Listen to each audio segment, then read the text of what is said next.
we're gonna put our fruit and vegetables into the water. So don't worry about the apples, they're a bit brown, but that's because they've been cut from before. Okay, so I'm just going to put that all in. So here's about a litre of water, and I'm going to put the flame on high, so a high heat. I'm going to use a slotted spoon like this and make sure everything is done. So don't worry if you kind of cut through the stuff, it's fine because you want the juices to go into the water anyway.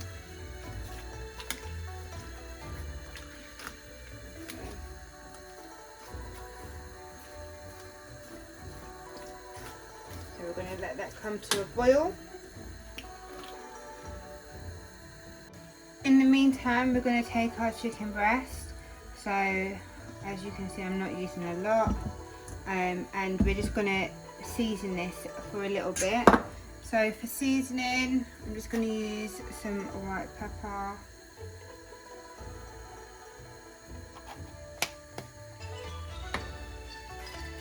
some salt, not too much, some sesame oil, just a little bit.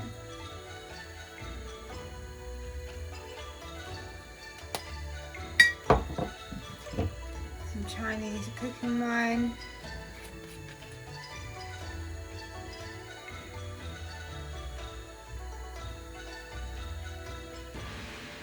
there we go. And there's a tiny bit of fried spice.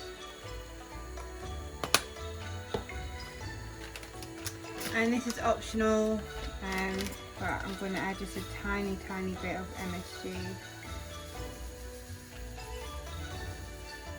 Need it just the smallest amount, and then mix that up.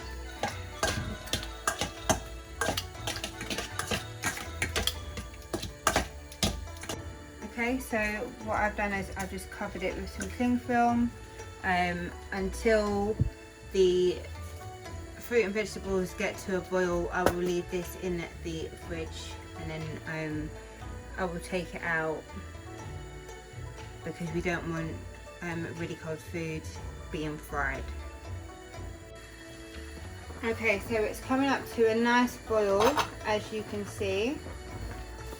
It's boiling quite violently. So now I'm going to put it on the lowest heat and let it simmer with the lid on for 25 minutes. And whilst that is simmering away, I will leave the I will take out the chicken so it can come down to a temperature that is fine for frying. Okay, so to be efficient, what I'm going to do is I'm going to take our self-raising flour, and I'm using 100 grams because obviously it's not that much. Chicken that I'm using, this is the brand if you're interested that I use, it's Green Dragon. And I feel like that's quite important, to be fair, so if you can find it, perfect. If you can't, then just use a good brand self-raising flour. Next I'm going to add some white pepper to this, so let's see, half a teaspoon worth. Yeah, half a teaspoon. I've got to start measuring for you guys. Half a teaspoon of salt.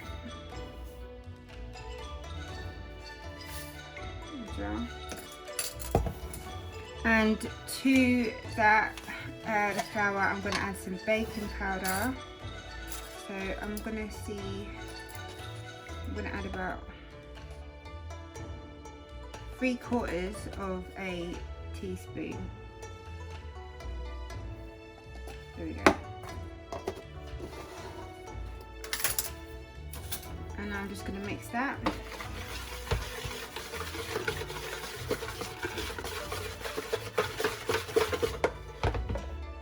what I'm going to do is I'm going to pour about about 3/4 of the water in, and I'm going to mix that. And what we're looking for is a thick consistency. So here we go.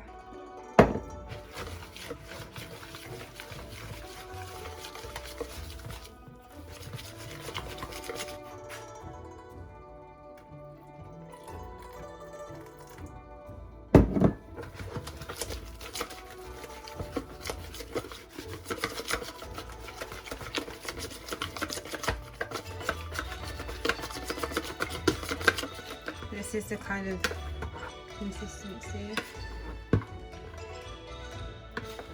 It's not running, it's quite thick, but it's not thick. Okay. So yeah. So I'm also going to cover the batter until I'm ready to use it. So that's what efficiency looks like, okay guys? So what I'm going to do, I'm just going to go in and just make sure everything is nice and in the water. I'm just going to give it a stir, kind of mix it all in. Press down on it as well, make sure everything's really going into the water, all the flavours are coming out. Okay guys, so I'm gonna start pouring the oil into a pan.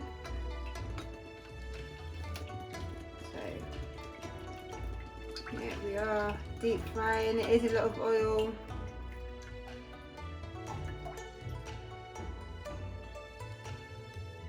There we go. And then this is the heat that I'm going to put it onto. So a medium heat, okay? But we're going to get it hot. We're going to probably get it to about 165, 170-ish. So probably more 165. Okay guys, so here I have a bowl and a strainer. Here is the boiled produce. And I'm just going to pour this in. Be careful that you don't get the liquid going through the outer bits of the strainer, because that is not what we want. You don't want to waste all that good stuff. Okay. Next we're going to go back in with the slotted spoon. You want to just press it all in, okay?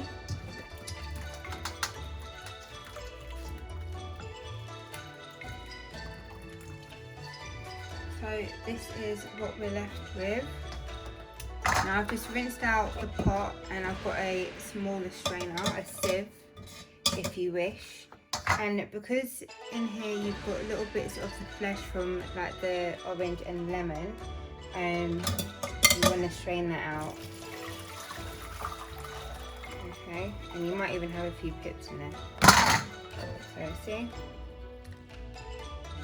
Okay, so we're just waiting for the oil to finish heating up.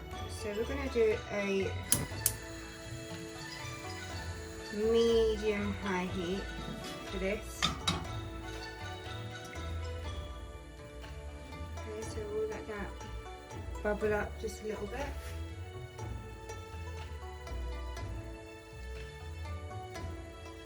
Okay, nice. So give it a few more minutes. We want it to be about 165. Okay, so we've got the flour, we have the chicken, and we've also got corn flour. Okay, so what I'm going to do, I'm going to get a piece of chicken, I'm going to cover it with some corn flour.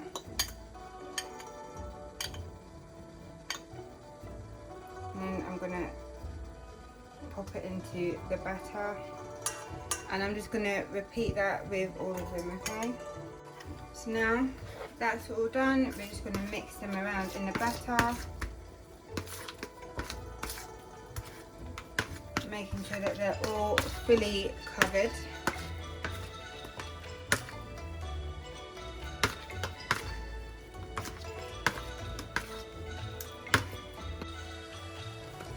Okay guys, so now it's time to dunk them in. So I like to normally use a toothpick, but I'm out of them, so there we go.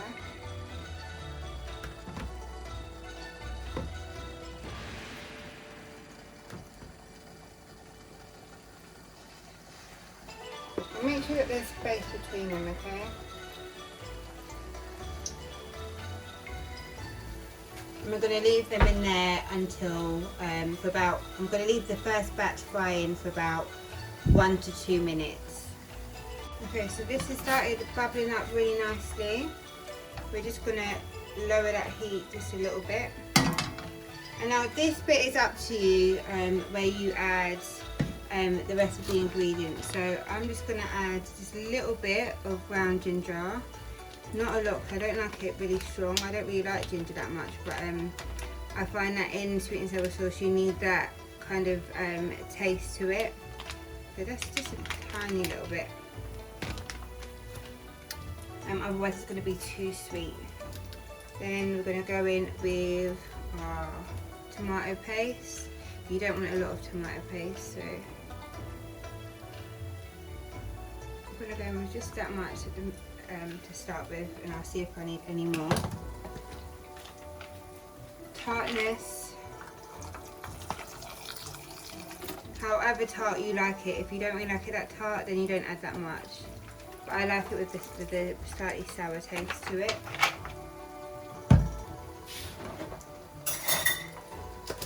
I'm going to go in with the sugar, of course, so just put that in. 2, 3, 4, 5. See how we'll get on with that.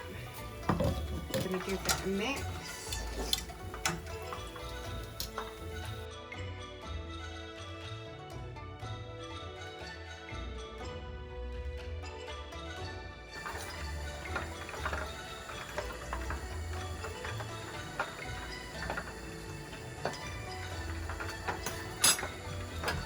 I'm going to go back in with a little bit more tomato puree.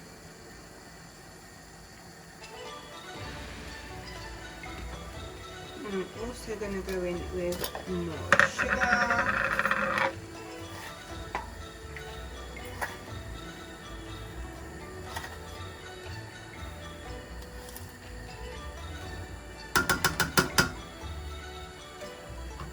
And I'm just going to give this another whisk and let that boil for another 3 to 4 minutes. Okay, so now I'm going to put the chicken balls back in, and I'm going to put them back in for another 6 to 7 minutes.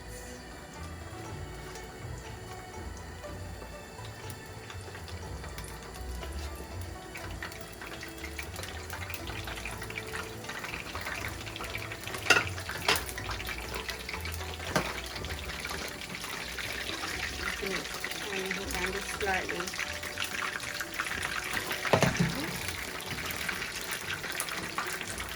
And now I'm just going to start simmering. Well, not really simmering, I'm just going to put it on a medium to low heat and let this start reducing.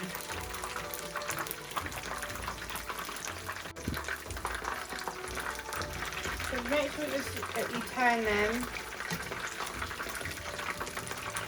as well. Okay, so I've plated it, and I'm going to add a bit more vinegar and 1 more tablespoon of sugar. So I've just put the flame on boil. I like to boil it and then bring it down, boil it, bring it down. That's just what I found works for me. And make sure that you're flipping over your chicken balls as well, regularly every minute, so they're not just really brown on one side.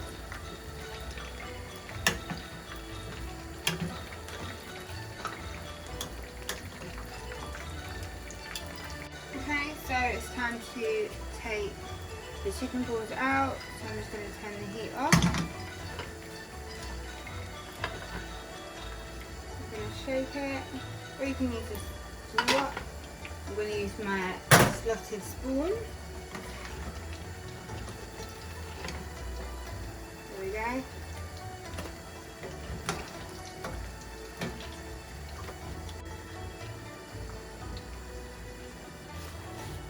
And these are lovely chicken balls. Very crispy. And if you leave them for a little bit, and you put if you put a kitchen towel on top of it, like a piece of kitchen paper, and just let it soften a little bit, they are perfect. So just like that, just let them rest for a little bit, okay? Okay guys, so it's thickened up, and what I've done, I've just got some corn flour, mixed it with a tiny bit of water, and I'm just going to put that in. And allow that to thicken up the sauce.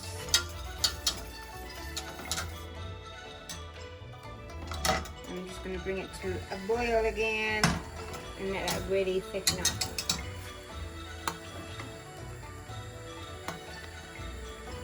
And you can see how quickly it works. The consistency has changed so much. Okay guys, so I'm just going to show you on my hand the kind of the consistency, but it's actually sticky. I want it to be more thicker, so I'm going to leave that to go in, but I want it to be more tart, so I'm adding more vinegar.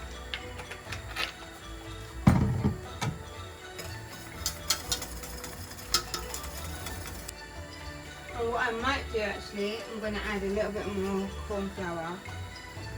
So just corn flour and water and whisk. It's annoying that I don't have like a set time that I do this for, because I literally just do it to eye. So just kind of take what I do and freestyle with it. That's literally just what I do, guys. I'm really sorry. It's not like a set thing that I do.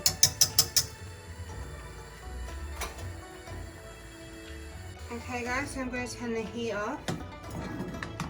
And I'm just going to let it rest. Ooh, let the flavours come together and settle a little bit. And it should thicken up a little bit as it cools down as well, okay? So this is what it's looking like, but it will get thicker as it cools.